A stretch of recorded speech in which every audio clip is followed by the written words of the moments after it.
सहस्रशीर्षं देवं विश्वाक्षं विश्वशम्भुवं विश्वं नारायणं देवमक्षरं परमं पदम् विश्वतः परमां नित्यं विश्वन्नारायणगुं हरिं विश्वमेवेदं पुरुषस्तद्विश्वमुपजीवति पतिं विश्वस्यात्मेश्वरगुं शाश्वतगुं शिवमच्युतं नारायणं महाज्ञेयं विश्वात्मानं परायणम्।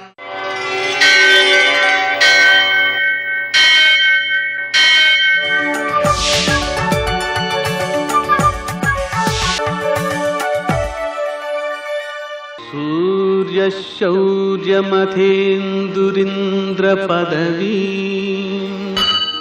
सन्मङ्गलं मङ्गलम्। पद्मावती प्रणयलालितमुग्धदेह श्रीवेङ्कटेशरुणवोचनमस्तु मह्यं। నేటి కాలమాన విశేషాలను గమనిద్దాం. స్వస్తి శ్రీ చాంద్రమాన జైనామ సంవత్సరం ఉత్తరాయణం శిశిర ఋతువు మాఘమాసం శుక్లపక్షం శనివారం. సూర్యోదయం 6:53 సూర్యాస్తమయం 6:03 తిథి పంచమి రాత్రి 2:37 వరకు. నక్షత్రం పూర్వాభాద్ర మధ్యాహ్నం 2:46 వరకు. వర్జం రాత్రి 11:40 నుంచి 1:09 వరకు. దుర్ముహూర్తం ఉదయం 6:53 నుంచి 8:22 వరకు. అమృతకాలం ఉదయం 7:30 నుంచి 8:57 వరకు. రావుకాలం శనివారం కాబట్టి ఉదయం 9 నుంచి 10:30 వరకు.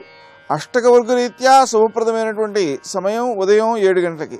ఆ సమయంలో చేసేటువంటి దానాధికం కానీ పూజాధికం కానీ ఉత్తమ ఫలితాలను అందజేస్తాయి.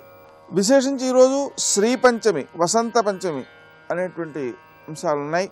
శ్రీ అంటే ఎవరు? సామాన్యంగా లక్ష్మీదేవి అనుకుంటాం.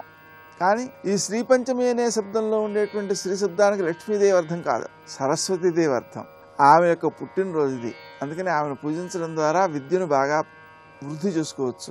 విద్య యందు దైవాత్మకమైన భావాన్ని పెంచుకోకపోవడం వల్ల తన యొక్క జ్ఞానం ఇతరులను నష్టపరిచేదిగాను ఉంటుంది. అలా కాకుండా ఉండాలి అంటే మనం సరస్వతీదేవిని ఆరాధించాలి, పూజించాలి. అప్పుడు మాత్రమే మనం ఆ స్పష్టమైన అవగాహనను పొందగలుగుతాం.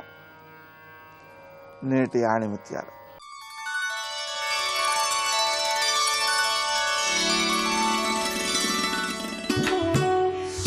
ఈ లోకంలో జన్మించినందుకు గుర్తుగా ఏదో ఒక మహత్కార్యం చేసి నిష్క్రమించాలి. అలా కాకపోతే శిలలకు మనకు భేదం ఉండదు.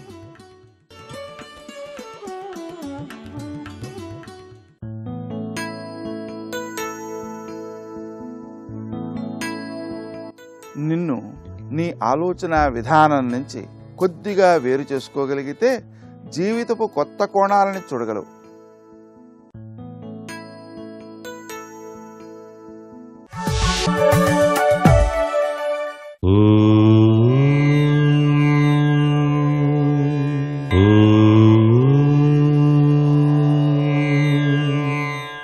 ఓం నమో నారాయణాయ. ఓం నమ శివాయ. శ్రీమాత్రే నమః. ఈరోజు చాలా సుదినం, వసంత పంచమి. పంచమి తిథి అనగానే సరస్వతీదేవి యొక్క కరుణాకటాక్ష వీక్షణాలు మనకు గుర్తుకు రావాలి. చదువుల తల్లి సరస్వతీదేవి తెల్లని పూల దండను ఆ తల్లికి సమర్పించి సరస్వతి ద్వాదశ నామావళి అని చెప్పేసి ఉంటుంది. అది విద్యార్థుల్లో చాలా చక్కగా గనక పఠించినట్లయితే బ్రహ్మతో సహా నాలుకపైన సరస్వతీదేవి తాండవిస్తుంది అని చెప్పేసి శాస్త్రం. కళలు అభ్యసించేటువంటి వారు ఈ రోజున సరస్వతీ ఉపాసన చేయాలి. విద్యార్థులకు విజయం కోసం సరస్వతీదేవిని అర్చన చేయటమే కాకుండా ఆవు పాలతో చేసినటువంటి చక్కటి అన్నపు పరమాణం, ఆవు పాలతో చేసినటువంటి పెరుగన్నం ఆ సరస్వతీదేవికి సమర్పణ చేసి దాన్ని గనక ఇంటిల్లిపాది గనక స్వీకరించినట్లయితే జ్ఞాన సరస్వతీదేవి యొక్క అనుగ్రహం తప్పనిసరిగా కలిగి తీరుతుంది. జ్ఞాన సరస్వతీదేవి అంటే సంస్కారవంతమైనటువంటి విద్యను ప్రసాదించేటువంటి అమృత కల్పవల్లి. ఆ తల్లి అనుగ్రహం ఉంటే విద్యలో దాగినటువంటి సంస్కార లక్షణాన్ని 10 మందికి పంచేటువంటి లక్షణం వచ్చి తీరుతుంది. మంచి మంచి విషయాల్ని 10 మందికి కూడా పంచేటువంటి సద్గుణం వస్తుంది.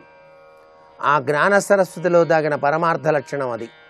అందుచేత విద్య రాగానే సరిపోదు, అది సంస్కారవంతమైనటువంటి విద్యగా ఉండాలి. సాక్షాత్తు చదువు రానటువంటి ఒక గొర్రెల కాపరి కేవలం అమ్మవారిని ఐం అనేటువంటి బీజాక్షరంతో ధ్యానం చేసి మహాకవి కాళిదాసుగా మారి మనకు అనేక ఉద్గ్రంథాల్ని పంచిపెట్టాడు. ఆ యొక్క మహాకవి కాళిదాసు రచించినటువంటి గ్రంథాలలో దాగిన సారం మన జీవితానికి మార్గదర్శకంగానే నేటికి కూడా కొనియాడబడుతోంది. మన పురాణ ఇతిహాసాలన్నీ కూడాను ఆ జ్ఞాన సరస్వతి కరుణాకటాక్ష వీక్షణాల వల్లే లభ్యపడ్డాయి. ఆ పురాణ ఇతిహాసాల పట్ల గౌరవప్రదం, వాటిని ఆచరణలో పెట్టడం ఈ భారతదేశంలో పుట్టిన మనమందరం కూడా ఆచరించవలసినటువంటి ముఖ్య సూత్ర ప్రాతిపదిక. అందుకనే చదువది ఎంత కలిగిన రసజ్ఞత ఇంచుక చాలకున్న ఆ చదువు నిరర్ధకంబు అన్నారు. చదువుకున్నాం అంటే కాదు, ఆ చదువుకి తగినటువంటి సంస్కారం ఎప్పుడైతే ఉంటుందో అప్పుడే ఆ విద్య 10 మందికి కూడా ఉపయోగపడుతుంది అనేటువంటి విషయాన్ని మన భారతీయ సంస్కృతి తెలియజేస్తోంది. సర్వే జనా సుఖినో భవంతు.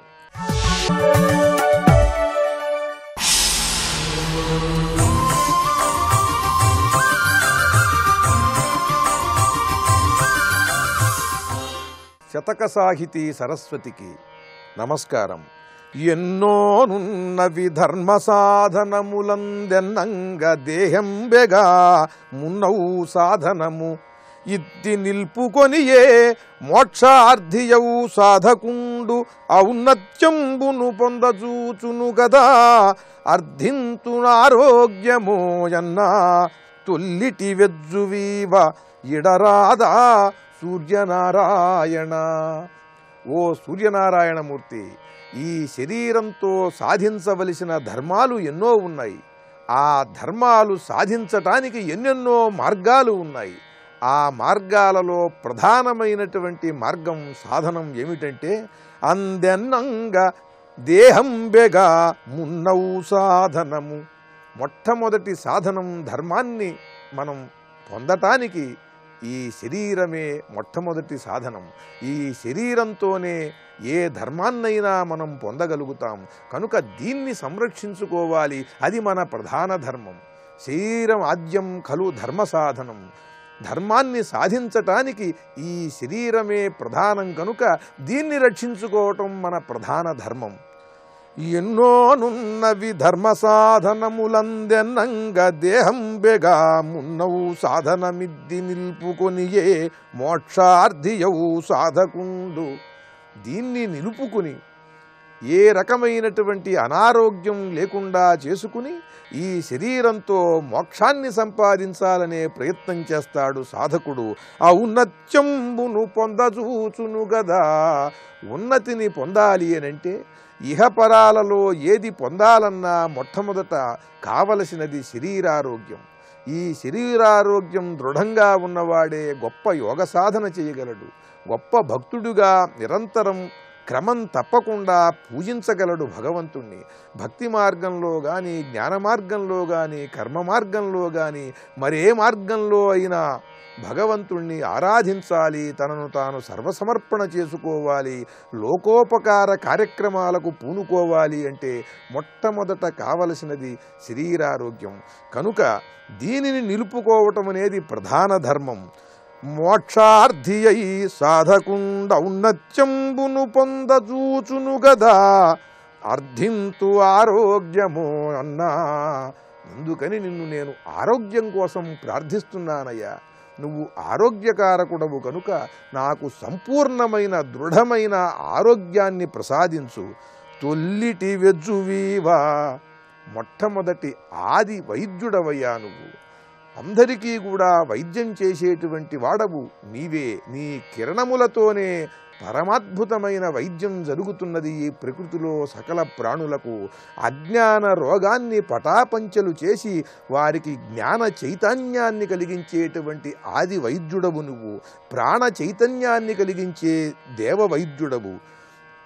తొల్లిటి వెజ్జువీవ ఇడరాదా సూర్యనారాయణ. నిన్ను ఇంతగా నేను అర్థిస్తున్నానయ్యా.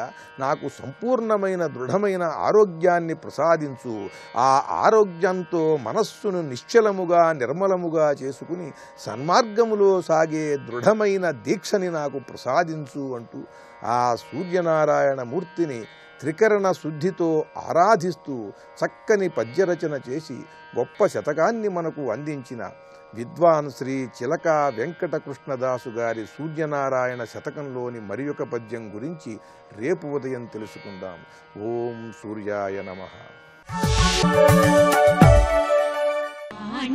భారతి గై కొను హారతి, వాణి భారతి గై కొను హారతి, శ్రీవాగ్దేవి వందనమిదిగో, శ్రీవాగ్దేవి వందనమిదిగో.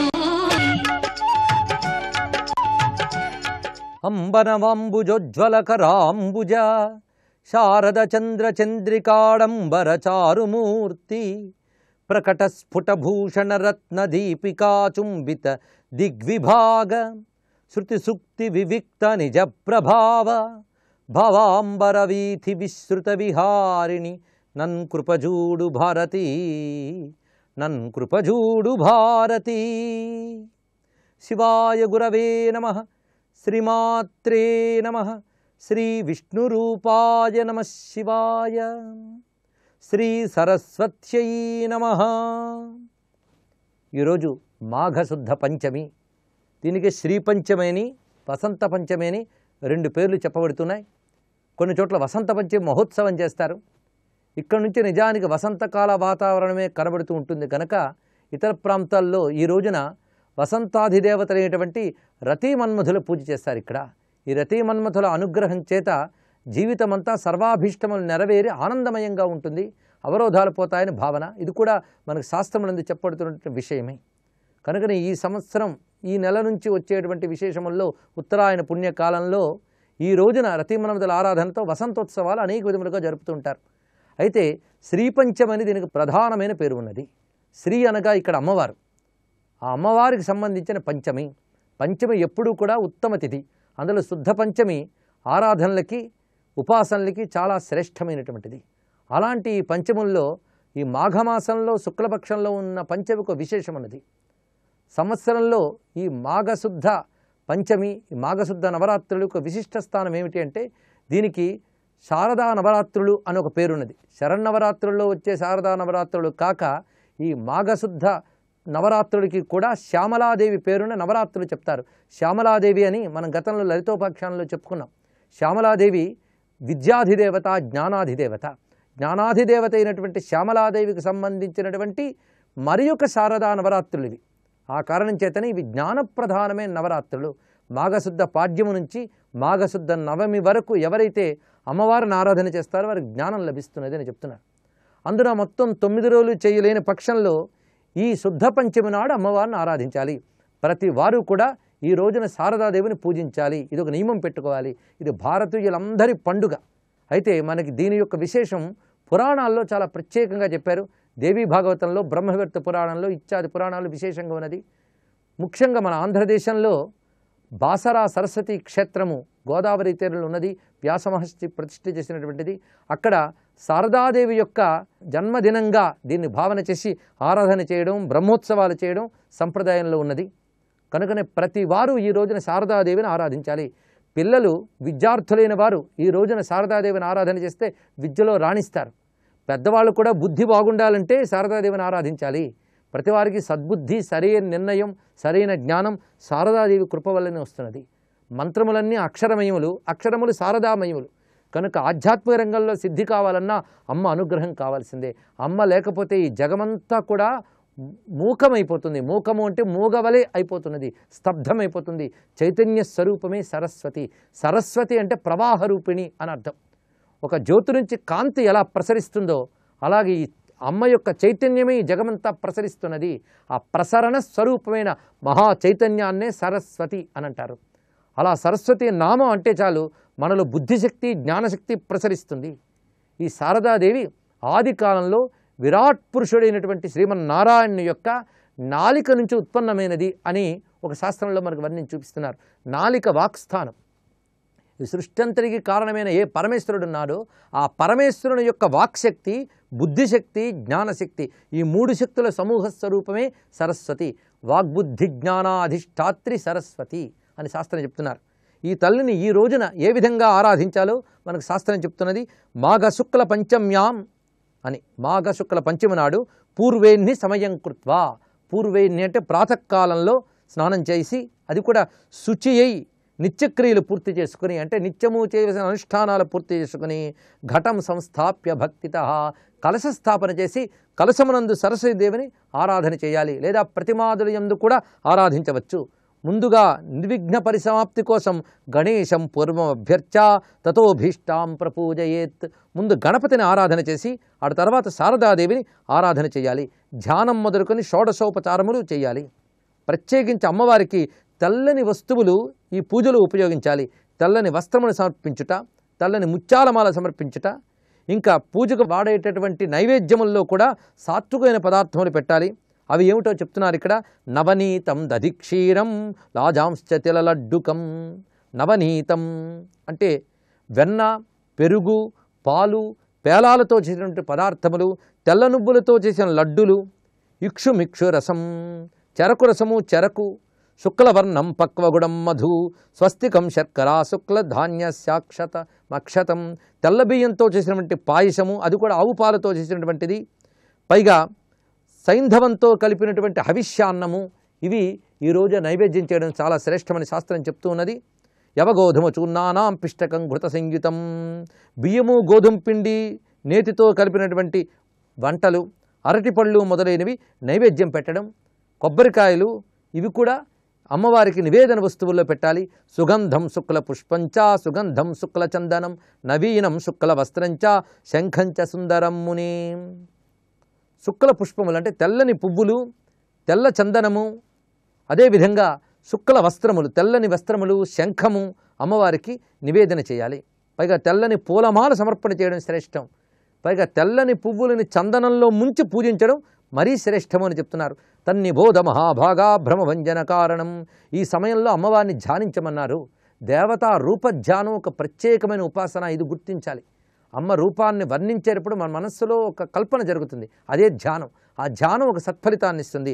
అమ్మని ఏ విధంగా ధ్యానించాలో ఇక్కడ నారాయణుడు దేవీ భాగవతంలో నారదునికి బోధిస్తున్నాడు. సరస్వతీం శుక్లవర్ణాం సస్మితాం సుమనోహరాం కోటిచంద్ర ప్రభాముష్టపుష్ట శ్రీయుక్త విగ్రహాం వన్యశుద్ధాం సుఖాధానాం వీణా పుస్తకధారిణీం రత్నసారేంద్ర నిర్మాణ నవభూషణ భూషితాం సుపూజితాం సురగణై బ్రహ్మ విష్ణు శివాదిభి. కోటిచంద్ర ప్రభాముష్టపుష్ట శ్రీయుక్త విగ్రహాం.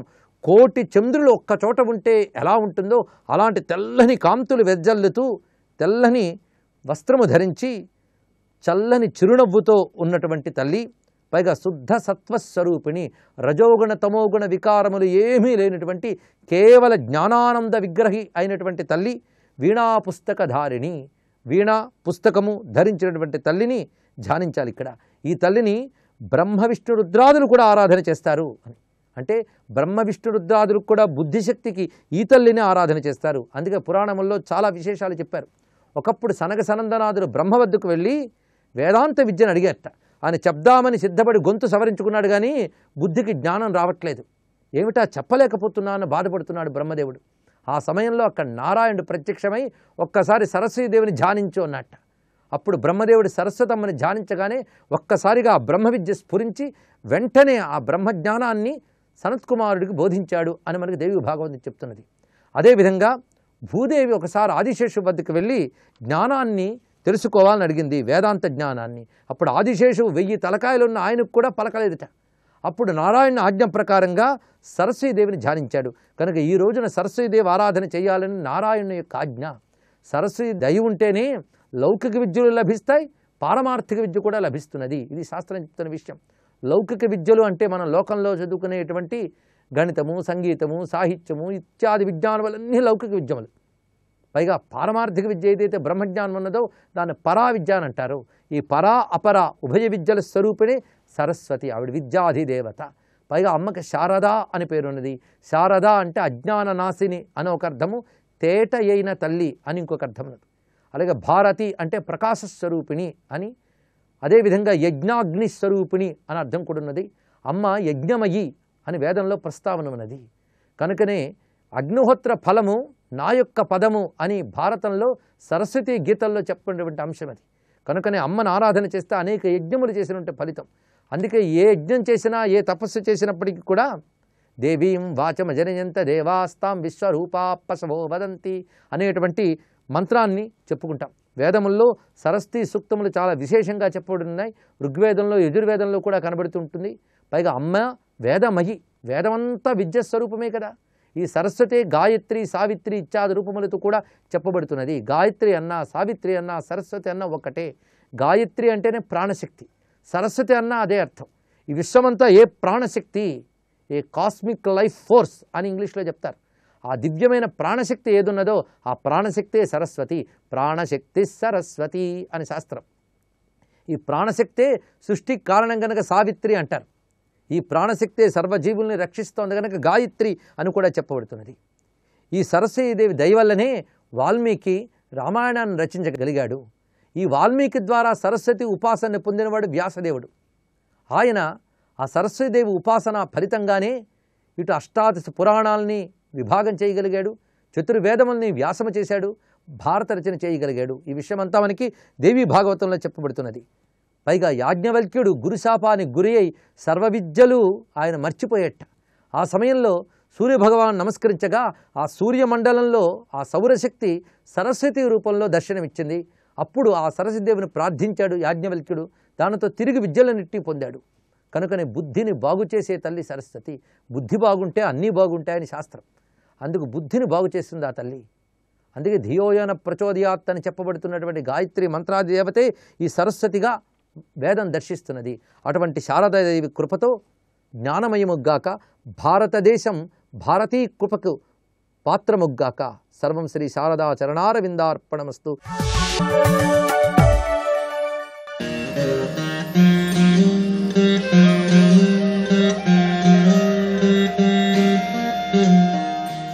ఈరోజు శ్రీ పంచమి.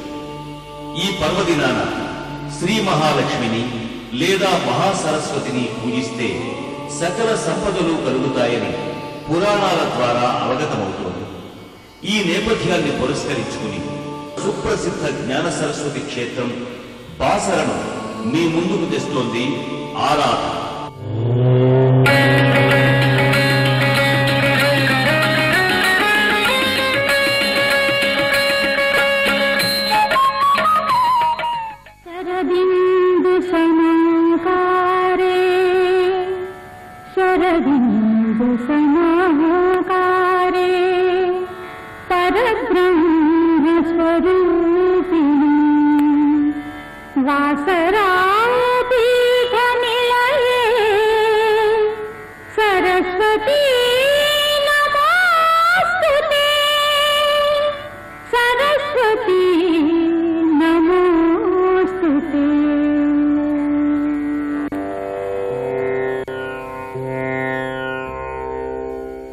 పరమ పావని, శాంత స్వరూపిణి, సకల విద్యల భాగ్యాన్ని కలిగించే కరుణామయి, జ్ఞాన సరస్వతి కొలువై ఉన్న సుందర ప్రశాంత క్షేత్రం బాసర. సాక్షాత్తు జ్ఞాన సరస్వతి కరుణా కటాక్ష వీక్షణాలతో పునీతమైన ఈ దివ్యక్షేత్రం ఆదిలాబాద్ జిల్లాలో పవిత్ర గోదావరి నది సమీపాన ఉంది. జ్ఞాన సరస్వతి అమ్మవారి ఆలయ ప్రాంగణమంతా సుందర పూదోటలతో ప్రశాంతంగా ఆహ్లాదకరంగా ఉంటుంది. ప్రధానాలయానికి ముందు భాగంలో గాలిగోపురం దర్శనమిస్తుంది.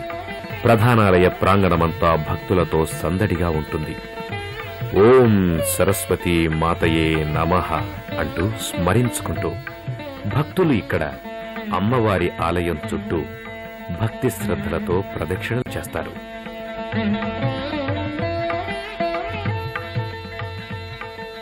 ప్రధానాలయంలో గర్భగుడికి ముందు భాగంలో ఉన్న మండపంలో అమ్మవారి పంచలోహ విగ్రహం భక్తులలో అమ్మవారి పట్ల భక్తిభావాన్ని పెంచుతుంది. ఇక్కడ విధిగా ఉంచిన పీఠంపై అమ్మవారిని స్థాపించి ప్రత్యేక అర్చనలు, అభిషేకాలు నిర్వహిస్తారు.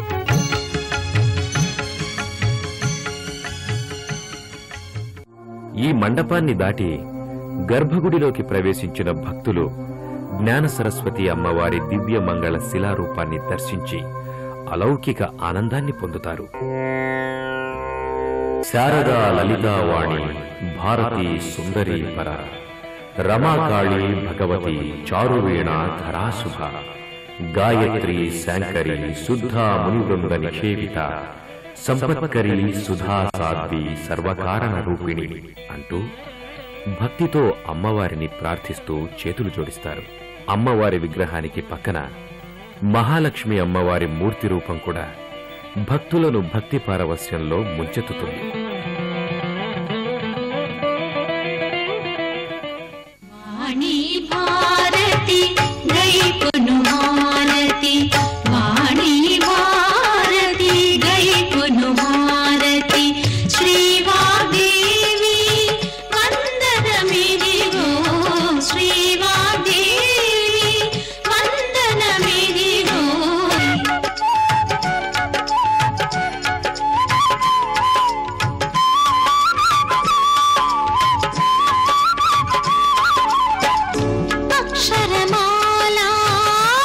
అక్షరమాలాంకృతదేవి నీలాపాణి ఓ నీలవేణి.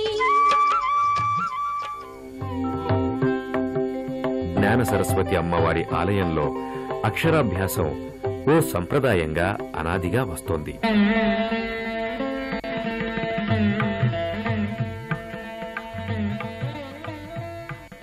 ఇక్కడ అమ్మవారి సమక్షంలో అక్షరాభ్యాసం జరుపుకునే పిల్లల భవిష్యత్తు అమోఘంగా వెలిగిపోతుందని భక్తులు విశ్వసిస్తారు. అలాగే ఇక్కడ అక్షరాభ్యాసం చేసుకునే పిల్లలకు అమ్మవారి ఆశీస్సులు ఎల్లవేళలా ఉంటాయని భక్తులు విశ్వసిస్తారు.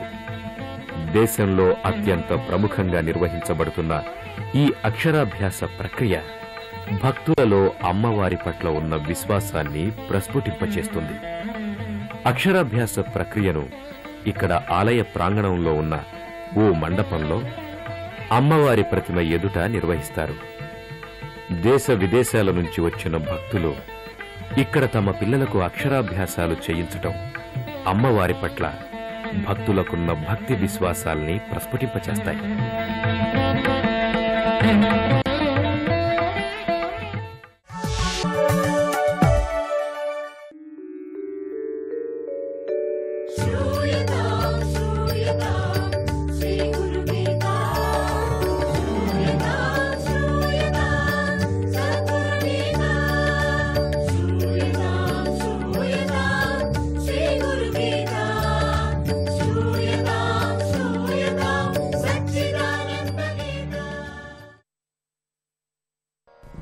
జై గురుదత్త. శ్రీరామ శ్రీకృష్ణులు అవతార పురుషులైనా కూడా గురువును ఆశ్రయించారు. గురువు యొక్క ఆవశ్యకతను లోకానికి చాటి చెప్పారు. శ్రీకృష్ణుడు స్నేహితుడు అయినటువంటి సుదాముడు వారికి గురువు సందీప మునీంద్రుడు. ఆయనకు వాళ్ళిద్దరికి కూడా సందీప్ మునీంద్ర గారే గురువు. శ్రీకృష్ణ సుధాములిద్దరూ మహాత్ములు కాబట్టే వారికి గురువు యొక్క గొప్పతనం తెలుసు. వారు శివస్వరూపంగా గురువున సేవించారు.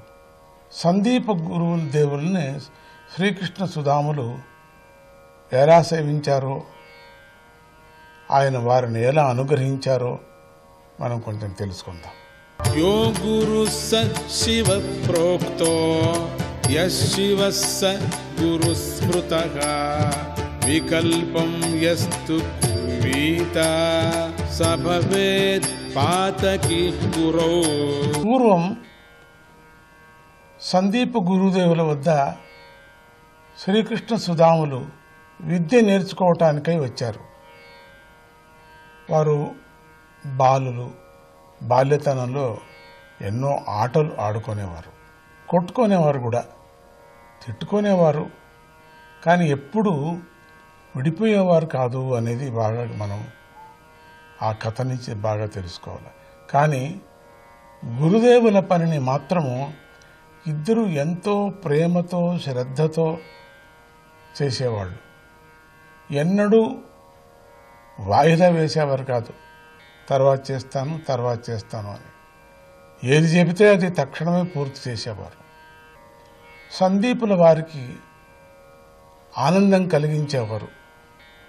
గురుపత్ని చెప్పిన పనులను కూడా చేసేవారు. ఒకనాడు ఆమె శ్రీకృష్ణ సుధాములను పిలిపించి వారు అన్నారట. పిలిచిన తర్వాత, అమ్మా మీరు పిలిచారా అన్నారు. ఆవిడ, అవును నాయనలారా, సమిధులను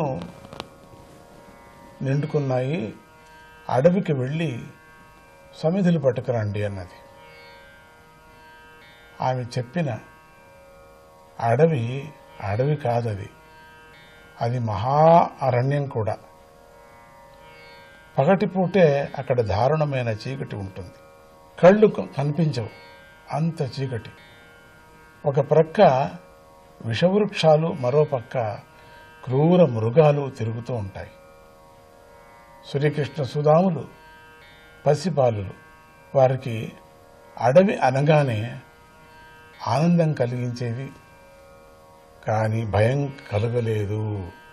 ఆనందం అంటే అడవికి వెళుతున్నామనేటువంటిది ఆనందం కలిగేది, కానీ అడవికి వెళుతున్నామని చెప్పేసి భయం మాత్రం లేదు.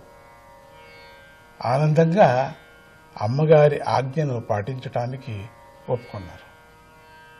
అమ్మ, మీరు నిశ్చితంగా ఉండండి, మేము బోరుడు సమిధులు తీసుకొని వస్తాము అని కబుర్లు చెప్పుకుంటూ అడవికి బయలుదేరారు. ఆ మహారణ్యం సమీపించింది. అక్కడ అంతా చీకటి వ్యాపించి ఉంది. శ్రీకృష్ణ సుధాములు ఇద్దరు ఆ చీకటిలో దొరికిన సమిధులను ఏరుకోసాగారు. ఆ సమిధులతో మామూలు తీసుకోవటం కాదు, ఏరుకోవటం అన్నమాట. అప్పుడు పెద్ద గాలి వాన ప్రారంభమైంది. ఆ అడవిలో అంతట మాత్రంగా ఉన్న ఎండ కూడా మాయమైపోయింది. అంతంత మాత్రమే, అసలు వెలుతురే లేదేమో. ఇక ఉండినటువంటి చిన్న ఎండ కూడా మాయమైపోయింది. సూర్యాస్తమయం అయిపోయింది. సూర్యుడు కూడా కనపడటం లేదు. శ్రీకృష్ణ సుధాములిద్దరూ భయం పట్టుకుంది. ఒకరి చేయి ఒకరు పట్టుకొని ఆ వానలో నడవసాగారు. నేలంతా జలమయమైపోయింది. ఇద్దరు చేయి వదలుకోకుండా ఈదుకుంటూ దారి తెలియక తిరగసాగుతున్నారు. అంత నీళ్ళు వచ్చేసాయి. అసలు నడుచుకొని వెళ్ళేటువంటి అడవి కాదు, ఇప్పుడు ఈత కొట్టుకొని వెళుతున్నారు. ఎక్కడికి వెళ్ళాలో తెలియటం లేదు. వారికి ఎక్కడ ఎత్తు ఉందో ఎక్కడ పల్లం ఉందో తెలియనే లేదు. నెమ్మదిగా ఒక చెట్టు దగ్గరకు చేరుకొని చలికి వణుకుతూ ఆ రాత్రిని గడిపారు. ఆ బాలులకు అది ప్రళయకాల రాత్రిలాగా ఉంది. అంత చీకటిగా ఉంది. వారు చాలా భయపడిపోయారు. ఎలాగోలా ఆ రాత్రి గడిచిపోయింది. తెల్లవారింది. సందీపుల వారు శ్రీకృష్ణ శ్రీధామ అని వెతుక్కుంటూ, కృష్ణ అని వెతుక్కుంటూ వారి దగ్గరకు వచ్చి వణికిపోతున్న వారిని చూశారు. గురుదేవులు కరుణతో కంపించిపోయారు. చూస్తామా ముందు ఏం జరుగుతుందో. జై గురుదత్త, శ్రీ గురుదత్త.